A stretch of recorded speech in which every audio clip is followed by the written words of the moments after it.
Matius 26 ayat 14 sampai 19. Seperti biasa Bapak baca ayat pertama, habis itu perempuan, dan setelah itu laki-laki dan seterusnya. Kemudian pergilah seorang dari ke-12 murid itu yang bernama Yudas Iskariot kepada imam-imam kepala. Perempuan, ayat 15.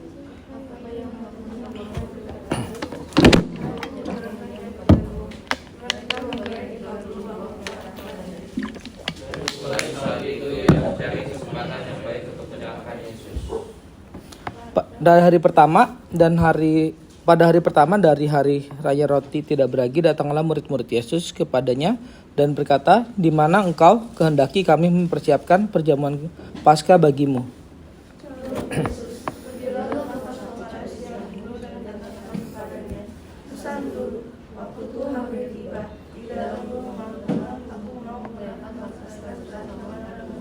Kita baca bersama ayat 19. Lalu murid-muridnya melakukan seperti yang ditugaskan Yesus kepada mereka dan mempersiapkan Paskah. Kita berdoa sekali lagi, anak-anak doakan kanan kiri, depan belakang, doakan Bapak juga untuk kita bisa mengerti teks ini. Kita berdoa bersama dengan buka suara. Tuhan, terima kasih untuk hari ini kami bisa baca teks. Tuhan, tolong mengerti, buat kami mengerti teks ini. Tuhan, Kau berkati kami semua, Kau berkati anak-anak untuk bisa mengerti teks ini. Tuhan, kiranya hari ini Kau bisa mempertemukan kami, Kau bisa buat kami paham mengenai teks ini. Tuhan, amin. Oke, Bapak bahas dari ayat 14 ya. Kalau kalian udah pernah dengar ayat sebelumnya kan ya, di situ ada orang miskin gitu ya, kan ada orang di ayat 6 ya, dari ayat 6. Ketika Yesus berada di Betania, datanglah seorang perempuan kepadanya membawa sebuah buli-buli ya. Terus mereka perempuan ini kayak mencurahkan minyak ya ke atas kepala Yesus. Minyak yang begitu mahal gitu ya. Murid-murid itu di situ katakan bahwa ini pemborosan gitu ya. Ayat 9, sebab minyak itu dapat dijual dengan mahal dan uangnya dapat diberikan kepada orang-orang miskin gitu ya. Ayat 9 dikatakan gitu. Nah, percis banget ya di sini. Setelah itu peristiwa Yesus dijual gitu ya. Ini bicara mengenai apa sih? Bicara mengenai hati ya. Hati yang mau menjual gitu ya demi uang. Hati yang cinta uang gitu ya. Akar kejahatan adalah cinta uang kalau Paulus katakan ya. Bapak pakai salah satu komentari John Calvin ya, sering Bapak bilang. Calvin juga katakan ini ya, bahwa Yudas ini begitu mengerikan ya. Yudas ini bukan orang yang nggak pernah ikut Yesus gitu, bukan orang yang nggak pernah dengar khotbah Yesus, bukan orang yang nggak pernah lihat mukjizat Yesus, bukan. Yudas ini adalah orang yang mengikuti Yesus gitu. Ke-12 murid gitu, 12 murid yang eksklusif ikut Yesus tapi bisa menjual Yesus gitu sedemikian rupa gitu.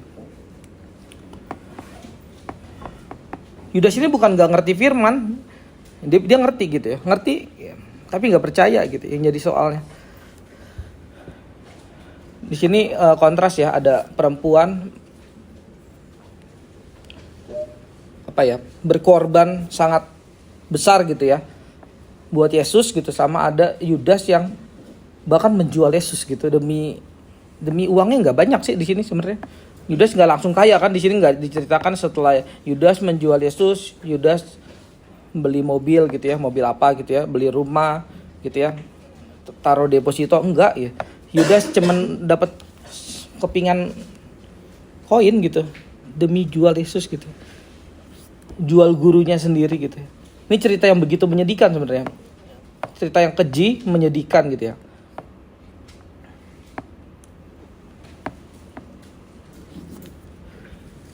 Itu cerita Yudas ya, sedih banget gitu ya. Udah ikut Yesus bertahun-tahun gitu ya. Mungkin 2-3 tahun di sini. Tapi 2-3 tahun, bahkan ya sampai hampir 3 tahun kan, ini kan peristiwa mau jual Yesus. Kan Yesus kan 3,5 tahun kan ya. Ini Yudas hampir mau jual Yesus, di sini hampir Yesus mau mati, berarti ya 2-3 tahunan ya udah ikut Yesus gitu ya. Terus kisahnya berakhir dengan menjual Yesus gitu ya.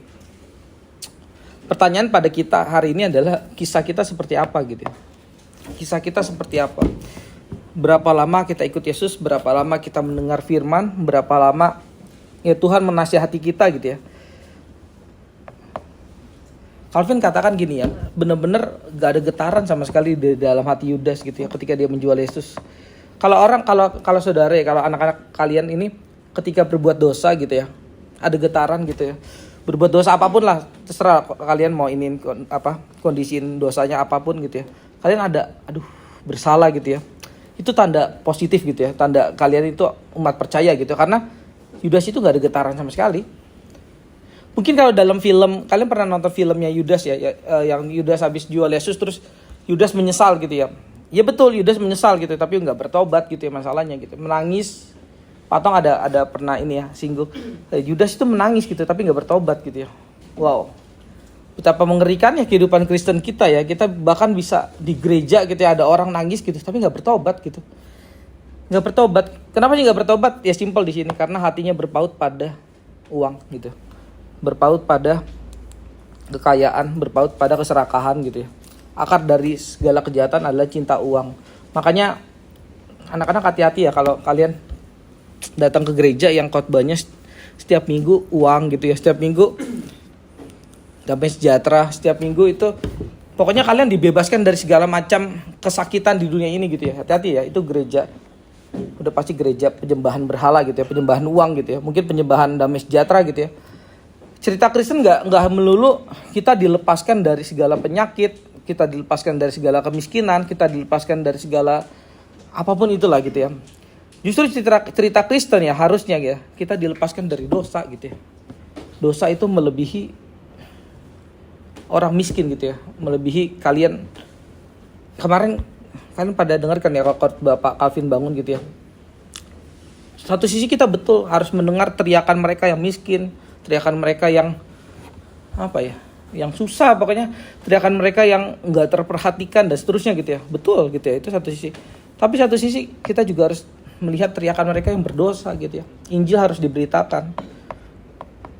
Kita percuma lah ya kasih mereka roti, kasih mereka kehidupan gitu ya, kalau nggak kasih mereka kehidupan kekal gitu, nggak kasih mereka Injil gitu. Itu sangat percuma gitu. Dan percis di sini ada namanya orang Yudas Iskariot ya. Punya hidup tapi nggak punya kehidupan yang kekal gitu ya. Kehidupan kita bagaimana ya? Kita punya hidup tapi tidak punya kehidupan kekal, atau kita punya kehidupan kekal dan mungkin kita nggak punya hidup di sini gitu ya. Yesus kan nggak punya hidup di sini ya. Dia nggak, kalau di dalam teks yang lain dia katakan naruh kepalanya aja, dia nggak punya rumah, dia nggak punya kenyamanan, dia nggak punya iPhone. Mungkin kalau saudara punya iPhone ya, kita nggak punya iPhone. Yesus nggak punya iPhone gitu. Yesus punya Yesus gitu ya. Yesus punya Tuhan gitu. Dan itu segalanya gitu. Ayat 15, ia berkata, apa yang hendak kamu berikan kepadaku supaya aku menyerahkan dia kepada kamu? Mereka membayar 30 uang perak kepadanya. Sedih banget ya, 30 uang perak demi menjual Yesus gitu. Tapi kita mungkin ketika baca Alkitab gitu ya, Bapak juga pernah bilang di kelas 8, kita jangan menempatkan diri kita sebagai, misalnya di sini siapa ya? Oh, sebagai ini nih, saya itu adalah perempuan ini nih yang kasih persembahan kepada Yesus yang begitu royal gitu ya. Kita tempatin diri kita kepada yang baik-baik itu, jangan gitu ya. Jangan-jangan kita Yudasnya gitu di sini ya. Jangan-jangan gitu ya, Bapak nggak bilang kita Yudas. Jangan-jangan kita itu Yudas gitu ya. Apa sih bedanya Yudas sama murid-murid lain? Kelihatannya gimana sih? Nggak ada bedanya. Orang sama-sama ketika Yesus khotbah mereka dengar di situ. Sama-sama ketika Yesus memecahkan roti, Yudas ada di situ. Sama-sama ketika Yesus membuat mukjizat, Yudas ada di situ gitu ya. Kan ya, Yudas bukan ini ya. Bukan kayak kalau saudara nonton film gitu ya. Film Indonesia lah, bukan film luar negeri. Kalau film luar negeri masih bagus. Kalau film Indonesia kan bodoh banget ya. Dari awal udah kelihatan penjahatnya ini. Terus dari awal udah kelihatan ini jagoannya. Pokoknya udah sampai habis ini penjahatnya, ini jagoannya gitu. Enggak begitu gitu.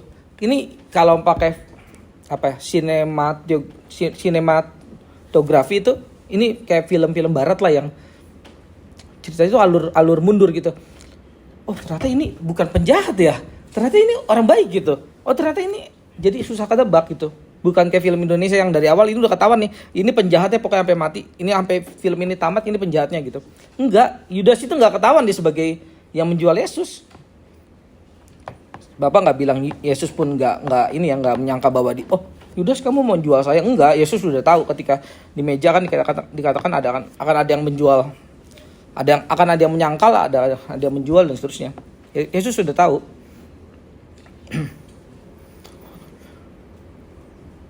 Dan mulai saat itu ia mencari kesempatan yang baik untuk menyerahkan Yesus gitu ya. Orang dalam hidup ini harusnya mencari kesempatan gitu untuk menyembah Yesus gitu ya. Nah ini kebalikan. Orang mencari kesempatan yang baik untuk menyerahkan Yesus gitu ya. Hidup kita di mana anak-anak gitu ya. Hidup kita ini adalah orang-orang yang mencari kesempatan untuk menyembah Yesus gitu. Atau ya ini hidup yang mencari kesempatan baik untuk menyerahkan Yesus ya. Menyerahkan Yesus ya bisa kita bilang berbuat dosa lah ya. Kalau di zaman sekarang ya. Menyangkali Yesus gitu ya. Mungkin gak dari mulut gitu tapi dari perbuatan gitu ya. Mungkin gak dari perbuatan, mungkin dari hati gitu ya. Karena Yudas sendiri pertama kali menyangkal Yesus bukan dari perbuatan gitu ya. Ada gak di cerita di Alkitab sebelum Yudas menjual Yesus, Yudas nampol Yesus gitu? Gak ada kan ya? Yudas tonjok Yesus gak ada gitu ya. Atau Yudas apaan sih Yesus gak jelas lu gitu. Maksudnya gak ada kan ya? Yudas kan baik ya ceritain di Alkitab ya. Gak ada kan ya cerita Yudas itu ngapain Yesus gitu, gak ada gitu. Pembelokan atau pengkhianatan Yudas pertama itu dari hati bukan dari perbuatan. Jadi kita yang di sini ya gitu, entah bagaimana gitu ya. Mungkin perbuatan kita ya bisa baik aja gitu ya. Tapi hati kita menyangkal itu nggak tahu ya. Nggak ada yang tahu sama sekali. Kita hatinya menyangkal atau enggak, itu nggak ada yang tahu. Selain diri kita sendiri dan Tuhan pastinya tahu ya. Kita jangan pikir ya. Kita suka ini ya. Pertama nipu orang lain gitu ya. Orang lain juga nggak tahu lah saya sebenarnya hidupnya begini gitu ya. Kita nipu orang lain pertama gitu ya. Kita nipu orang lain, lama-lama kita menipu diri sendiri gitu ya. Orang lain aja nggak tahu, saya juga ya udahlah, saya mah yang penting hidup beginilah gitu, nggak ketahuan orang lah saya bagaimana aslinya ya. Boroknya saya gimana, topengnya saya aslinya gimana, saya yang penting nggak ketahuan di rumah gitu ya. Di rumah kan juga saya di kamar sendirian, nggak ada yang tahu lah muka saya aslinya gimana, nggak ada yang tahu gitu ya. Kita pertama nipu orang lain, terus lama-lama kita nipu diri sendiri gitu ya. Lama-lama kita ditipu oleh diri sendiri gitu ya. Ditipu oleh diri sendiri gitu ya. Kita anggap kita baik, berarti kita belangsatan banget gitu ya, maksudnya benar-benar luar biasa kotor gitu ya. Topeng kita penuh ya, topeng kita sangat banyak gitu ya. Hati kita berbelok dari Tuhan gitu ya, tapi kita masih ke gereja gitu. Yang paling mengerikan itu kan adalah orang yang datang ke gereja, orang yang ke sekolah Kristen apapun lah itu, datang beribadah, baca Alkitab dan seterusnya, tapi hatinya berbelok. Itu yang paling mengerikan ya. Yang paling mengerikan bukan orang itu di luar sana. Ngapain lah dia misalnya nyopet gitu ya, maling gitu ya. Enggak lah. Mereka tahu lah mereka dirinya berdosa, orang saya maling gitu ya. Orang saya nyopet gitu. Coba kita ketemu, kita datengin, sorry ya misalnya PSK gitu, para pelacur gitu ya. Tanya mereka gitu. Bu, menurut ibu gitu, atau mbak berdosa apa enggak? Mereka pasti bilang, iyalah, orang saya PSK, saya pelacur gitu ya, saya berdosa lah, pasti gitu. Saya jual Yesus, iya pasti gitu. Coba tanya orang gereja dalam, kamu berdosa apa enggak? Mikirnya lama banget.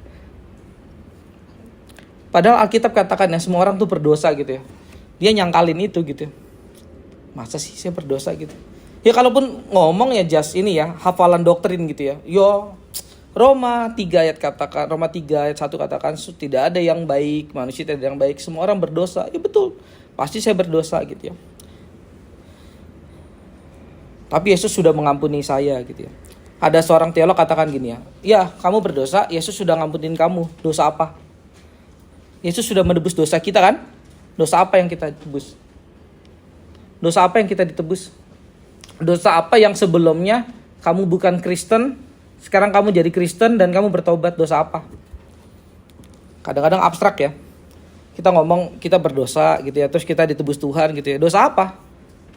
Diselamatkan dari dosa apa? Dosa malas gitu ya. Mungkin kita masih malas gitu ya. Dosa apa gitu? Dosa serakah. Mungkin kita masih serakah ya. Maksudnya gini, bukan berarti kita setelah ditebus gitu kita jadi manusia sempurna, bukan.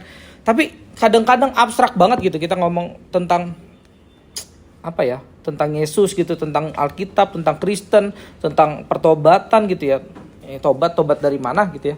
Kalau orang berjudi awalnya terus dia tidak berjudi lagi gitu ya, dia ikut Tuhan gitu ya. Jelas ya pertobatannya dulu penjudi gitu ya, dulu bandar narkoba, terus nggak sekarang nggak jual narkoba lagi, jelas sih gitu. Lah kalau kita kan dari orang Kristen kemungkinan besar banyak kan dari kalian itu kita lah orang Kristen yang dari kecil juga nggak pernah nyopet ya, nggak pernah jual narkoba kan kalian, nggak pernah ganja kan. Nah, terus perubahannya apa? Perubahannya apa ketika kita ikut Yesus gitu? Kalau Yudas di sini jelas ya, kalau dia ikut Yesus, dia perubahannya tidak menyerahkan Yesus lagi, dia tidak jual Yesus lagi gitu. Di sini dikatakan ayat 17, pada hari pertama dari hari raya roti tidak berbagi, datanglah murid-murid Yesus kepadanya dan berkata, "Di mana engkau? Kehendaki kami mempersiapkan perjamuan Paskah bagimu."